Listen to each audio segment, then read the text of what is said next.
Welcome to the Prison Professors Podcast. We serve people who face challenges with prosecution, sentencing, and prison. My co-founders are Sean Hopwood and Justin Paperny. My name is Michael Santos. We create digital content and our team offers individual consulting services. We also assist agencies that want to improve outcomes. To learn how we can help you, text the word Prison Pro to 44222. Again, text Prison Pro to 44222 and get our free brochure. You can also visit us at prisonprofessors.com or contact Justin at 818-424-2220. Please subscribe to our podcast on iTunes. Send confirmation that you reviewed our podcast and we'll send you a free digital book. Stay tuned for a 20 to 30-minute episode of Prison Professors.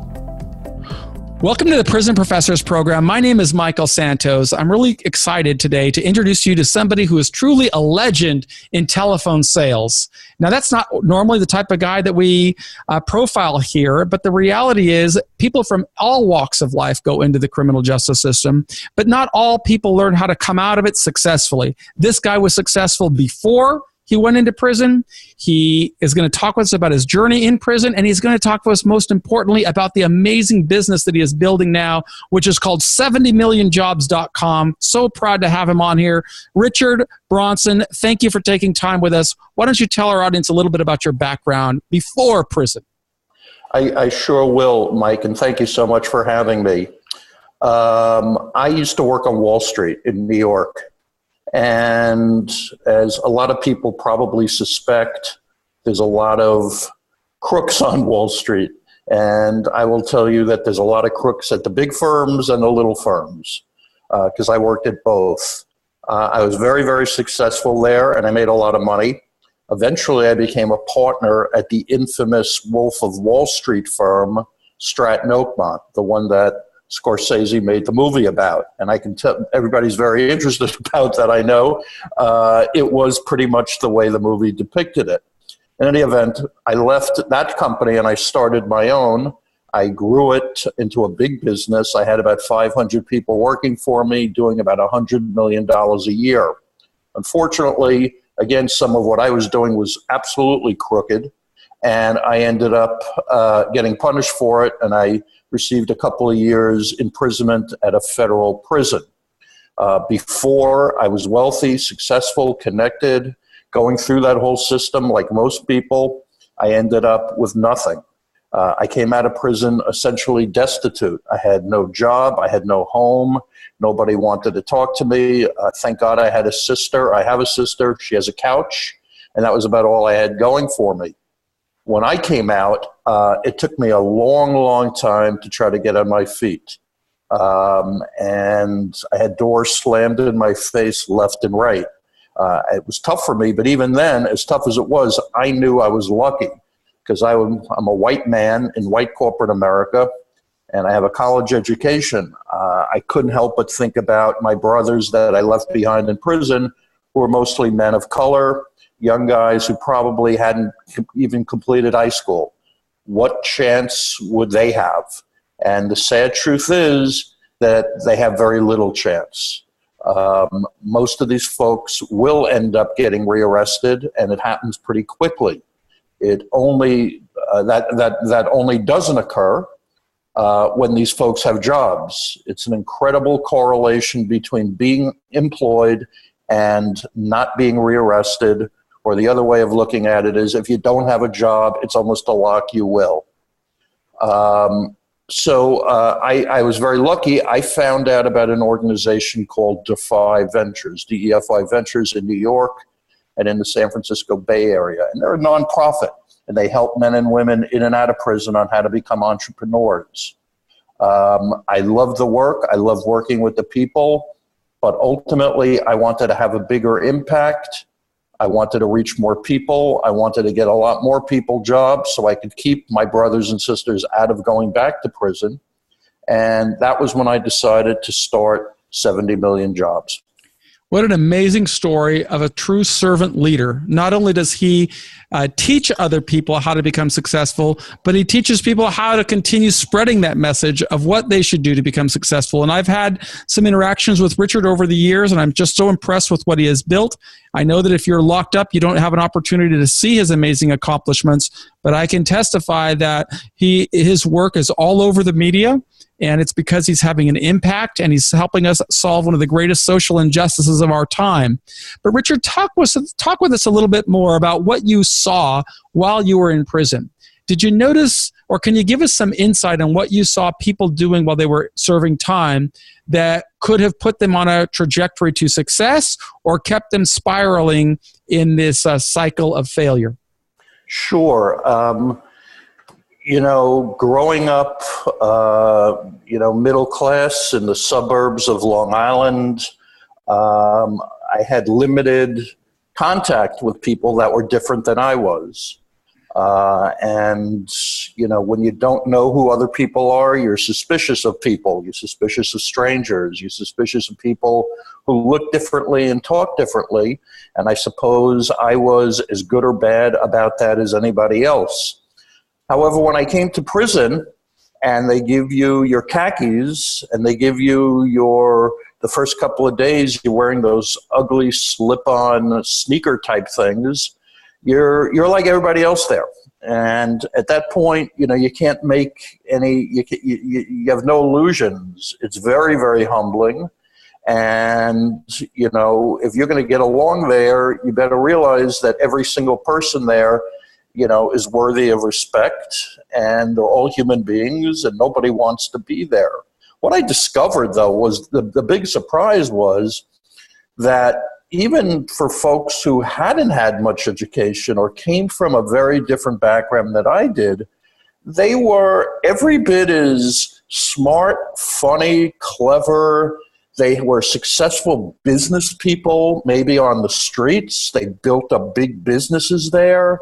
They understood things like supply and demand and staffing and logistics and merchandising and pricing and all the other business things that were always, something that I lived with. They were every bit the entrepreneur that I ever was, and they were also very, very successful. The only difference is in their world, the opportunities that were available to them were different than the ones that I had available to me. And, I have no doubt that so many of those people in a different situation would have ended up going to a great college or would have ended up working at a big bank or would have been lawyers or doctors or would have had a very, very different life. And with that different life, they would have had different opportunities and probably would not have ended up where they ended up. So that was a big revelation for me. I made a lot of friends there. People who were just great to hang out with and funny and good people and stand-up guys and whatever you might be looking for in a friend. I discovered that there, and I've continued those relationships with people. So there was a load of talent that sits in prison doing nothing, wasting time. And, where I was, the prison I was in, it was a federal facility. It was, low security. So it wasn't an environment where there was a lot of violence. It was clean. It was well run, generally speaking. So I had no gripes with that. It's just a lot of stupid wasted time. And I think there's a much better use of people's time, certainly because I have learned that when you come out of prison, so many doors will be closed in your face and opportunities will not be that great. And as a result, it's difficult to find a job, and it's really difficult to find a job that is the kind of job that you might feel positive about and that could actually help you, take yourself out of poverty or take care of your family or feed your kids or whatever. Those are really, really hard to come by. And as a system, criminal justice does such a terrible job where they could be helping train people and giving them the tools, the opportunities to learn, because there's needs in society. We need 1 million people who know how to program computers. Why don't we train more of them? There's some programs that exist, but nowhere near on the scale that they could be. And, since most of the people who come out of prison, if they don't get a job, they're going to end right back there. The cost could be $70,000, $80,000, $100,000 a year to warehouse one of us when we go back to prison. You could take 1/10 of that money, train these people to be terrific when they get out. There are jobs there. They won't get into trouble again. They'll be back with their families. They won't be committing a crime and creating another victim along the way. Society would benefit so many different ways, and they would be gainfully employed. They'd pay their taxes. They'd get credit. They'd have bank accounts. They'd buy homes. They'd take care of their family. You know, it boggles my mind that doesn't go on. So those were the things that I was thinking about in prison. But let's face it, when you're in prison and you're scrubbing the toilets for 100 other men, which is what they had me doing at first, you learn a lot of lessons, and you learn about humility, and you learn. I used to think I was a big shot. I used to think, I was successful and smart. No one could tell me anything. Well, if I was so smart, what the hell was I doing scrubbing toilets for 100 men? The reality of it is I wasn't so smart, and my pride and my ego really stood in my way of connecting and being a real human being and a real man that I could be proud of. So, strange kind of way, that was a lesson I got out of prison. I got to meet great people, and I got to meet myself. When you were going through that difficult time in your life, Richard, what thoughts did you think what types of challenges did you think you would encounter when your term concluded and you returned to society? I'd like to know if you anticipated that you'd face the struggles that you described, or you thought that you would rebound really easily. What thoughts did you have? It's a great question, because I had both, depending on my mood or depending the time of day. At night, when I was lying in my cot a couple of months before my release, I was freaking out because I knew I had nowhere to go. I knew nobody. At this point, people had deserted me, and I had just no idea what I could possibly do. So, that was how I felt some of the time.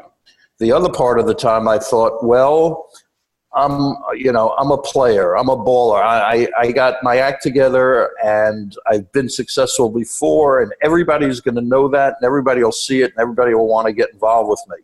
And I discovered that that was completely untrue, that nobody cared who I was in the past. As a matter of fact, if they knew who I was in the past, they were frightened by it, because, they figured, well, if we get involved with this guy, he's going to attract the wrong kind of attention from the authorities or whatever. So, I had a great deal of anxiety and fear about that. And when I got out, I discovered that, in fact, there were very few opportunities available to me. I would be contacting people I knew back from the day. I would be contacting people I did business with. I'd be contacting people I made a lot of money for, figuring, well, they'll be there. They figure they owe me. Well, guess what? Nobody owes you anything. That's the way they look at it. And you're on your own. If you got a family that's in your corner, you're lucky. And if you got a couple of real friends, you're lucky. And that's about as much as you can expect from this. Go ahead, I'm sorry. Oh, no, I was just going to say, and then you got out and you were able to transition and overcome that by connecting with Defy Ventures. Tell our audience a little bit about the role you had once you started with Defy. Right, and please understand that it took years. It was probably 6 or 7 years of me banging around from one bad situation to another until I did find that. At a certain point, I came to realize that even though I made a lot of money and I got rich, in a past life, that wasn't necessarily going to be available to me, at least not right away. So at that point, I became, once again, it was part of humility that I became to, I said, what would I really love to do? Forget about money. Let's make believe money wasn't even a consideration.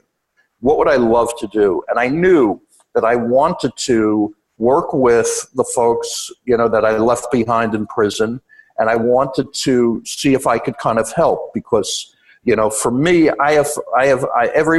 every day of my life, I wake up feeling a sense of shame or regret for things that I had done. And to me, the opportunity to help other people, who have gone through, the whole criminal justice system, that struck me as something that could almost save my soul. It would be good for my karma. It would make me feel better. And in fact, it was. So I discovered this organization. It's a nonprofit. They work with men and women around the country. And my job initially was to help them raise money, fundraising. It's a nonprofit. And I've always had, I know how to do that. And I did that for a while. And my position grew with them. I ended up being director in the New York area, and I led all the events that occurred and trips into prison and working with donors and prominent, volunteers, and got them involved in the whole organization.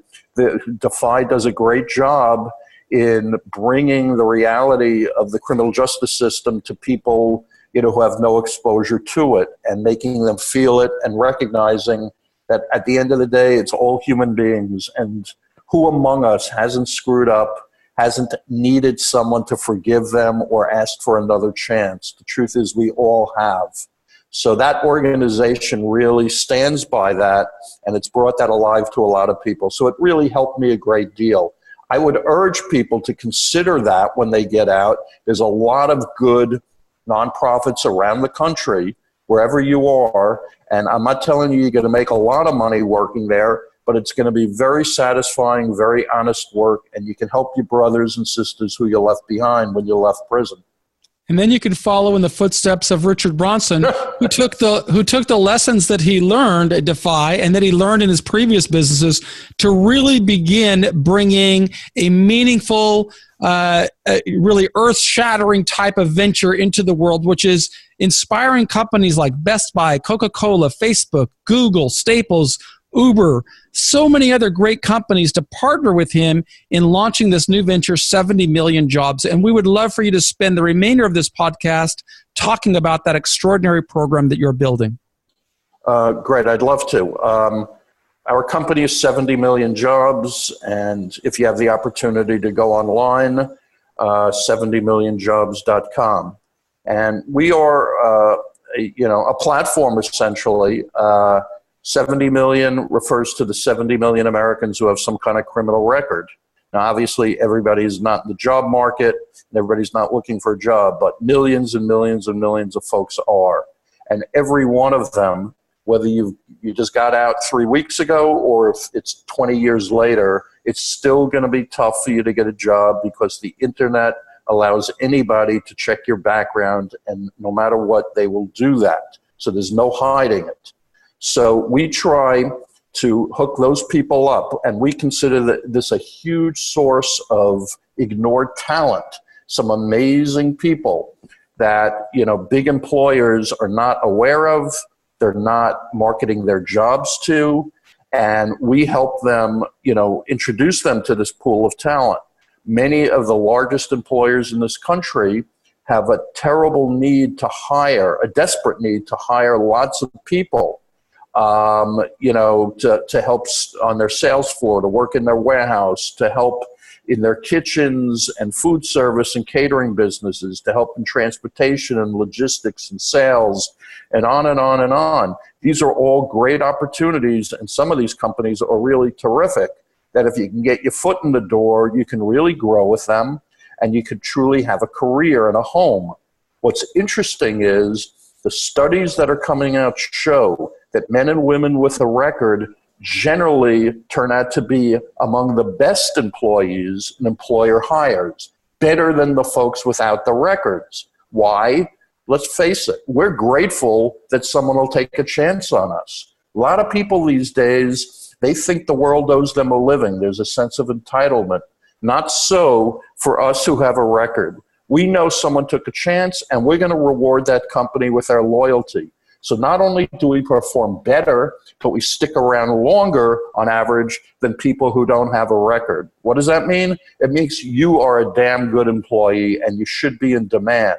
Now, not every company is there. Not every company is willing to publicly, declare that they are second chance friendly. But I'm telling you, in the 15 years that I've been out, or 12 years that I've been out, I have seen a big difference in attitude for the better. Companies are becoming more and more aware that this is a great opportunity to hire terrific people. And they need these people, as I say. Bottom line, the only thing, literally the only thing that Democrats and Republicans agree on is how screwed up the criminal justice system is. So I believe there's a lot of reason to be positive, and we're very, very much part of that dialogue to help move it along. But, you know, change is happening, and it's going to continue happening. There's a lot of people out there truly who care. That's what I discovered. And if I have one message to leave your listenership, Mike, is that there are a lot of people out there with hearts who really care and who recognize that nobody is perfect. We've all screwed up. We all need a second chance. Well, we've got about 8 or 10 more minutes left in this podcast, and I'd like to focus on 2 areas, which might be the buy side and the sell side, I guess. I'm going to start with, let's talk about the customers that you serve, the individuals who are formerly incarcerated that want to connect with you. Mm-hmm. One thing I want to know is, first of all, how do they do it? How do they fill out a profile on your website? And number 2, what can they do to demonstrate how they might stand out from other candidates? How does your website help them do both of those things? Well, for example, we have a lot of folks in CDCR, the California State Prison System, where they don't have access to the internet. And we have a lot of people who actually will mail to us handwritten resumes. And they do that right before they're getting out because they want to get a jump on getting a job, which is great. It's terrific. That's what they should be doing. So what we do is we help create a resume for them. We even help get them an email address, and we find out what they're interested in and where they're going to be located. And at that point, we will actually apply for jobs on their behalf. No guarantees, but we're doing that. And of course, there's no charge to any of our clients, any of the folks with records. We get paid by companies who hire them. So there's no cost of any kind whatsoever, no obligation. I would urge people to have their reentry professionals within the prison to get in touch with us. They can contact us at info@70millionjobs.com, the number 70, and we will instruct them on how they can connect you with us through the mail or any other means that are available. But we want to get anybody who wants to get a job, we want to help them get a job. But what you should do is take every advantage, even if it doesn't sound like much, and even if there's other things, you'd rather be playing basketball or out in the weight pile or whatever you want to do, but take every advantage to try to enlist in and take every class that's there. First of all, you will learn, you will gain, and time will go faster for sure. And it's a productive thing, and the time isn't doing you, you're doing the time. But more importantly, it'll show when it comes time to write a resume or when it comes time to go on a job interview, it'll make a statement that you weren't just waiting around for something to happen, that you were involved in getting your life back in shape, and that you were making these plans, and it sends a powerful message to that company that you want to work at. So you're never going to have the opportunity again to have this much free time, that's for sure. It's a great time to get in shape. It's a great time to read and learn, and it's a great time to get any kind of certifications or classes that you can. Once you get out, it is critical that you move quickly. Every day that you don't have a job, statistics show there is a greater chance that you're going to get into trouble one way or another. Listen, we all need to have money to eat. We all need to pay for our mobile phones, to buy clothes, to take care of our families. And if you can't get it one way, we're going to get it another way. That's the reality. So you want to have the options. You want to get an income as quickly as possible. I would urge everybody to get in touch. You can contact me directly at richard@70millionjobs.com. I respond to everybody. We have over 1 million people that we're working with currently to try to hook them up. And that's what's interesting to the companies that we work with. That was my second question about how are you connecting with those companies? Yeah, so we have two sides. We're kind of like a supermarket in a sense, in that on the one side in our marketplace we have the supply, which are our clients, the men and women who need jobs. And we have people who have lots of skills, and we have people who don't have many skills. And there are jobs that are available for all of them. Okay, so that's on one side. On the other side is we focus on the largest employers in the country because obviously they have the most jobs available. And I speak to these companies all day, and I learn what they're looking for, and I learn what they're not looking for, and we try to make a match, with our huge pool of applicants, which are all around the country. But again, the more skills, the more experience, the more certification, the more classes that you've taken in anything, you become so much more attractive and you're sending a good message. I would also urge everybody upon getting out to get involved in a local nonprofit or community-based organization or a faith-based organization if that's where your religion takes you. Every city, every town has these organizations that exist. And very, very often, they have relationships with local business people that can help you with jobs. But they can also help you to prepare to go into the workplace. They can help you put together a resume. They can train you on what to say and what not to say and how to act. They can help you with lots of different things, and there's some amazing people out there who really can help. But of course, come to us as well. Richard at 70millionjobs.com. If I don't respond, someone on my team will. I promise you, our goal is to get everybody who comes to us looking for a job. We're going to really try hard to do it. Now, I get letters from people who are coming out in 10 years, and they ask me about jobs. I have to tell them that the jobs that are available today are probably not going to be available in 10 years. But the good news is there'll be other jobs. So if you're getting out soon, or once you are out, I urge you to find a local nonprofit, find a local faith-based organization, community organization, and get involved. Not only will you learn and you'll make connections job-wise, but you'll also be part of a community, a support system. You'll find out that there are other people going through what you are, and it's very helpful not to do it alone. But get in touch with us by all means. Richard at 70 Million Jobs or info at 70 Million Jobs, whatever you want to do, we will respond. And if you're in prison and you're hearing this, have your reentry coordinator, I believe they're called in the CDCR, have whatever prison professionals are working with reentry, tell them you heard about this, tell them you want to get in touch. We work with lots of prisons already. We'd love to help you, particularly if you're going to be getting out soon.